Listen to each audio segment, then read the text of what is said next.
Que ce soit dans la vie quotidienne, dans la médecine et autres secteurs, le numérique a pris une place prépondérante dans nos vies. Mais à l'heure où les grandes villes s'équipent des dernières technologies, les territoires ruraux, eux, ont du mal à suivre le mouvement. C'est dans cette optique que la ville de Castets a accueilli l'événement Land Demain, afin d'aborder les questions et les inquiétudes liées au numérique en territoires ruraux. Comme de nombreux territoires ruraux, Castets souhaite se développer numériquement. On se rend bien compte que c'est un outil qu'aujourd'hui on a tous entre les mains, parents, enfants, grands-parents même. Donc c'est important pour nous de pouvoir se saisir de ce sujet.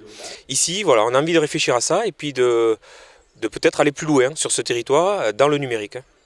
Ainsi, pendant 2 jours, avait lieu l'événement Land Demain, afin d'aborder toutes les questions liées à cet outil qui évolue parfois trop vite.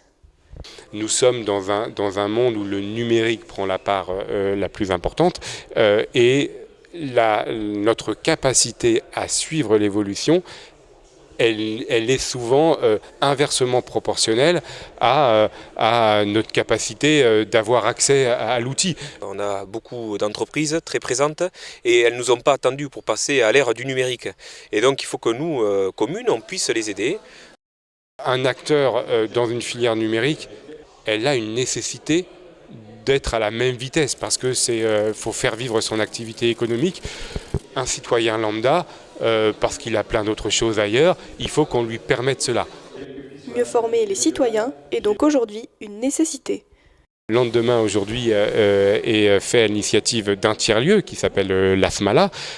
Ces lieux-là sont aussi là pour mettre en place un certain nombre de médiations permettant peut-être à des gens soit un peu plus âgés et qui n'ont pas la capacité de se former à l'outil numérique, parce que aussi dans un certain nombre de milieux qu'on qualifierait de défavorisés, la famille n'a pas ces outils-là. C'est comment aussi on maille tout ce territoire pour qu'on ne crée pas une nouvelle fracture entre les populations.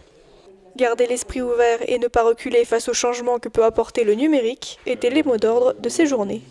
On sait à peu près que d'ici 2025, il y aura entre 2,5 et 3 millions d'emplois qui vont disparaître. Donc c'est comment on anticipe cela et comment on ne se lamente pas aujourd'hui, mais bien on prend le taureau par les cornes et on revisite totalement la relation au travail. On met des choses sur la table nouvelle, mais on ne peut se contenter de dire on va perdre des emplois, c'est à cause du numérique, et en rester là. Ça va changer notre façon de vivre, notre façon de retranscrire les choses, de communiquer, ça change beaucoup de choses. On a tous un rôle à jouer là-dedans. Parce que c'est la société entière qui quand même, c'est une révolution.